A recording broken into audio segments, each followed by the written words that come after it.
હાય, good morning. Myself Kajal Chaudhary. એક નવો topic. હું એક્ઝામિનરમાં આઈ થિંક 5 થી 6 વર્ષથી જાઉં છું. તો એમાં યોગાસન, મેડિટેશન, ત્રાટક અને ડાયટ, તો પ્રાણાયામ, આ એવી વસ્તુ છે કે જેમાંથી આપણે ફ્રીમાં માર્ક મેળવવાના હોય છે. કોરોનામાં બી એક્ઝામમાં ક્વેશ્ચન પૂછાયેલા હતા.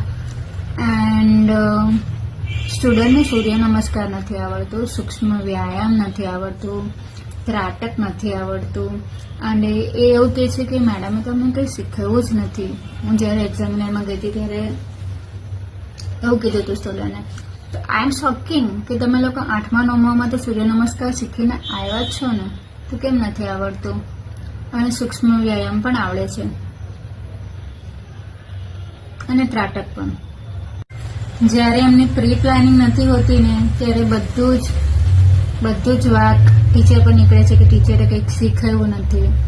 જો એમણે પ્રેક્ટિસ કરેલી હોય તો ડેફિનેટલી એમને પ્રેક્ટિકલ આવડે જ છે. અને જ્યારે આપણે શીખવવું હોય ત્યારે ક્લાસમાં ધ્યાન આપ્યું હોય તો ડેફિનેટલી એ લોકોને થિયરી પણ આવડે જ છે.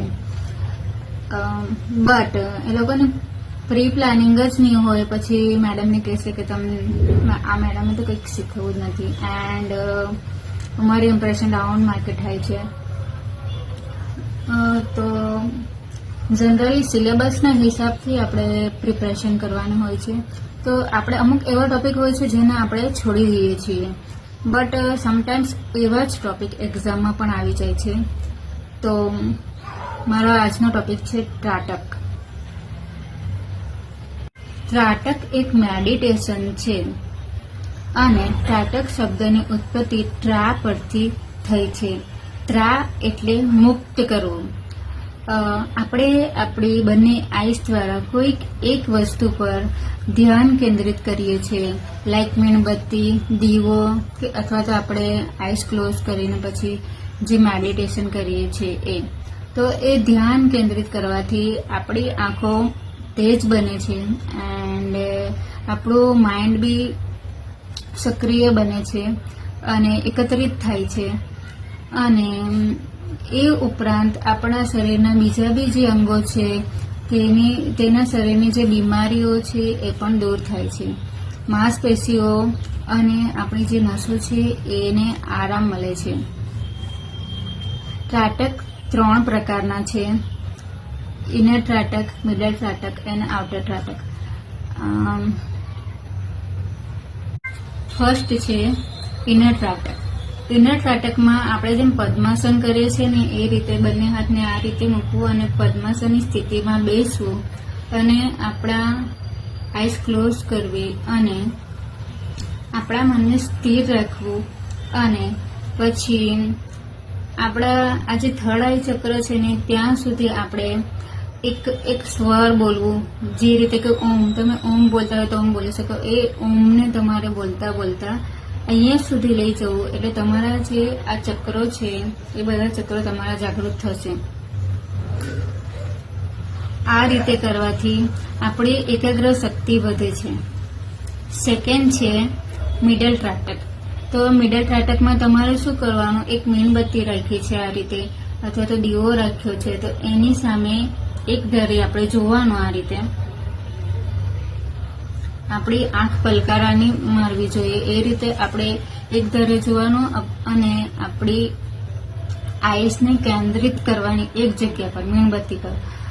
તો એ રીતે કરે એને મિડલ ત્રાટક કહેવામાં આવે છે. અને થર્ડ છે આઉટર ત્રાટક. તો આઉટર ત્રાટકમાં બી એ રીતે જ છે કે આપણે કોઈક સાધના કરતા હોઈએ, જે રીતે કે બ્રાહ્મણ, ઋષિ મુનિઓ એ લોકો સાધના કરતા હતા પહેલાના જમાનામાં. તો એ લોકો ચાંદ, સૂર્ય, સિતારા એ લોકોને જોઈને પછી એ લોકો ધ્યાન કેન્દ્રિત કરતા હતા.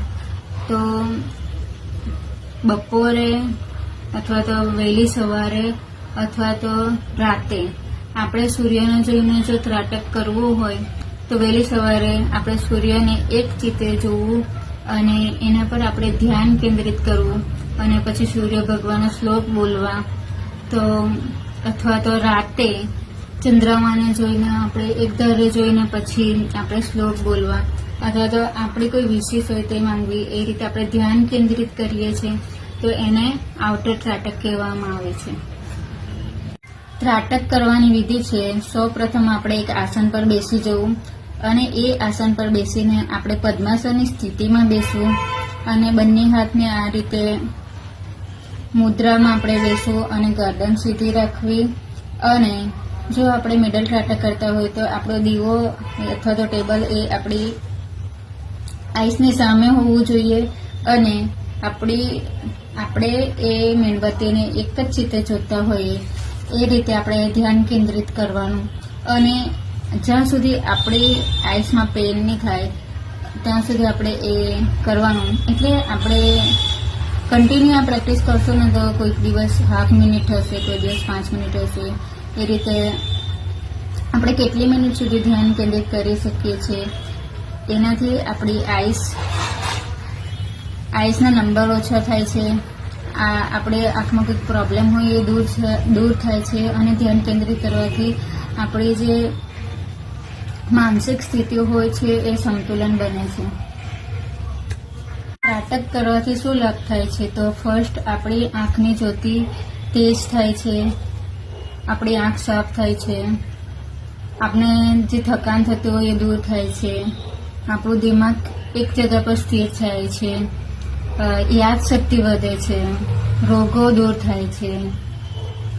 પછી આપણા અંદર એક જ્યોતિ પ્રજ્વલિત થાય છે થર્ડ આઈ ચક્રમાં. તો તે ડેલી આપણે જ્યારે એ કરીએ છીએ ત્યારે આપણા ચક્ર જાગૃત થાય છે. તો જ્યારે આપણો ચક્ર જાગૃત થાય છે ને ત્યારે જ્યારે આપણે આઈસ ક્લોઝ કરેલું હોય છે ને ત્યારે purple colour, yellow colour, red colour એ ટાઈપના આપણને કલર્સ દેખાય છે. તમને જે કલર દેખાય એ ચક્ર તમારું જાગૃત થતું હોય છે. એ તમારે ધ્યાન રાખવું. અને ચક્રનું બી એક અલગ ટોપિક છે, બહુ ફાઇન ટોપિક છે. ચક્ર અને મુદ્રા એનો પણ એક અલગ ટોપિક છે, હું તમને બીજી વખત સમજાવીશ. And thank you so much. બસ ત્રાટકમાં આટલું જ છે, પણ થોડી તમારે સાવધાની પણ રાખવાની હોય છે એમાં કે તમારાથી કોઈ ભૂલચૂક ન થઈ જાય અને યોગ્ય રીતે કરવું જોઈએ. Thank you so much. અને એક્ઝામમાં આવે તો પ્લીઝ આ વખતે લખીને આવજો.